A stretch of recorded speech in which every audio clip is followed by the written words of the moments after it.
পেটাবে, বিএনপির সাথে থেকে জামাতকে পেটাবে, বিএনপির সাথে থেকে এনসিপিকে পেটাবে।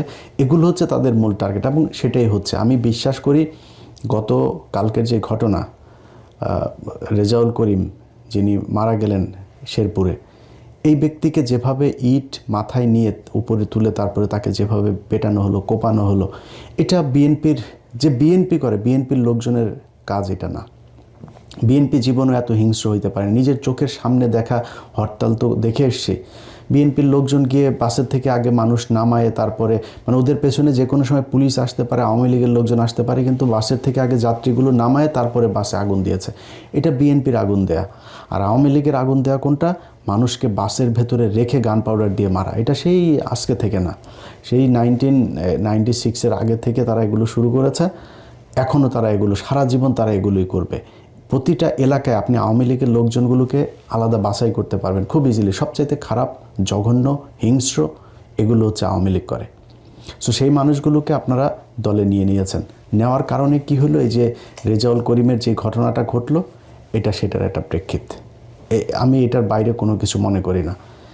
গত কয়েকদিনে জামাত ইসলামের অনেক মানুষই তো আছেন যে জামাত ইসলামের কেন নারীদেরকে কেন সামনে রাখা হয় না, নারীদেরকে নির্বাচন করতে দেওয়া হয় নাই কেন, নারীদেরকে বাইরে আসতে দেওয়া হয় না কেন, এটার বিরুদ্ধে কেন জামাতে, নারীদের বিরুদ্ধে যারা এই অধিকারের কথা যারা বলে, সেই মানুষগুলোর একজন ক্যান্ডিডেট হওয়া তো বহু পরের কথা। একজন সাধারণ কর্মী হিসাবে মানুষের বাড়িতে বাড়িতে গিয়ে তারপরে তাদেরকে দাওয়াত দিচ্ছে, তাদেরকে ভোট চাচ্ছে। এইটার জন্য তাদের শরীর থেকে ওড়না খুলে ফেলা হয়েছে, হিজাব খুলে ফেলা হয়েছে, তারপরে পেটে লাথি মারা হয়েছে।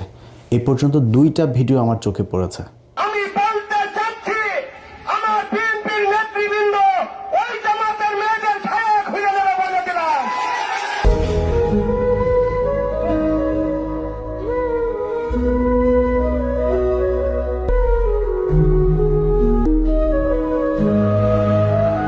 আচ্ছা, এখন এই বেশিরভাগ ক্ষেত্রে এই যে মহিলাদের উপরে যে নির্যাতনগুলো, যে এই কী বলবো আক্রমণগুলো হচ্ছে না, এগুলোকে জায়েজ করার জন্য তারা একটা নতুন জিনিস বানিয়েছে। সেটা হচ্ছে যে এই মহিলারা নাকি গিয়ে জান্নাতের টিকিট বিক্রি করে, এই জন্য তাদেরকে মারতে হবে।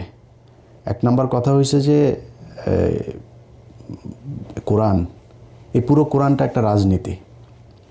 আপনার রাষ্ট্র শাসন ব্যবস্থা, রাষ্ট্র কিভাবে চলবে, সব কিছুই কোরআনের মধ্যে আছে। আপনি যদি কোরআন পড়েন, কোরআনের একদম শুরুর দিকের, একদম শুরু প্রাথমিক যে ইয়েগুলো আয়াতগুলো নাজিল হয়েছে, সে আয়াতগুলোতে শুধু মানুষকে আপনার করা হয়েছে যে তাওহীদের দেওয়া হয়েছে, দাওয়াত দেওয়া হয়েছে, তাদেরকে এনকারেজ করা হয়েছে, জান্নাতের সুসংবাদ জানানো হয়েছে, আল্লাহকে কেন বিশ্বাস করতে হবে, এইসব বিষয়ে কথা বলা হয়েছে।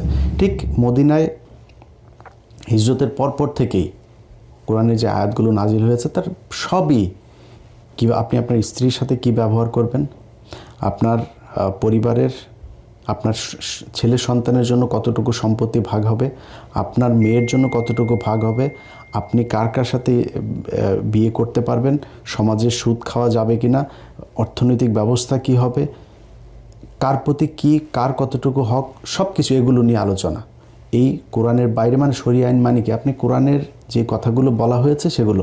এখন এটা আপনার পছন্দ হচ্ছে কি না হচ্ছে সেটা অন্য জিনিস। অনেক মানুষ নারীদের ব্যাপারে বিশাল নতুন নতুন অনেক করেন, আপনি সংবিধান জাহির করার চেষ্টা করেন।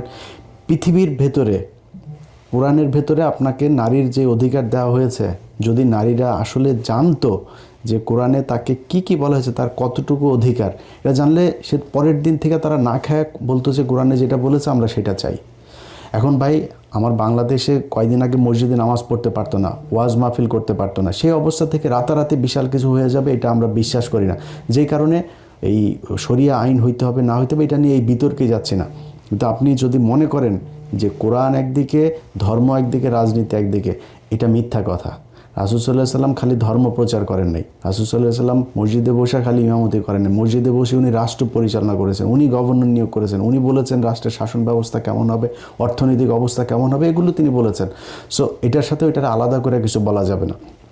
এখন আপনি কারে ভোট দিবেন, কারে শাসন ক্ষমতায় বসাইলে আপনি সেই আগের মতো সেরকম নারীদেরকে রাসূল সাল্লাল্লাহু বলে গিয়েছিলেন না যে মক্কা থেকে একজন নারী, একটু ভুল হইতে পারে, সংশোধন করেন, একজন নারী মক্কা থেকে সিরিয়াতে যাবে, তার ভেতরে গভীর রাতে সে সিরিয়াতে যাবে, তার ভেতরে একমাত্র আল্লাহর ভয় ছাড়া পৃথিবীর কোনো ভয় থাকবে না। এত নিরাপদ একটা নারীদের জন্য একটা পৃথিবী তিনি গড়ে দিয়ে যেতে চান। সো আপনি সেই জায়গা থেকে এর চাইতে ভালো কোথায় পাবেন, কি পাবেন? তো এখন যদি আপনি মনে করেন যে ধর্ম একদিকে, রাষ্ট্র আর আরেকদিকে, না ভাই, আমি একজন মুসলমান হিসেবে মনে করি ধর্মের নামে রাজনীতি না, ধর্মটাই রাজনীতি।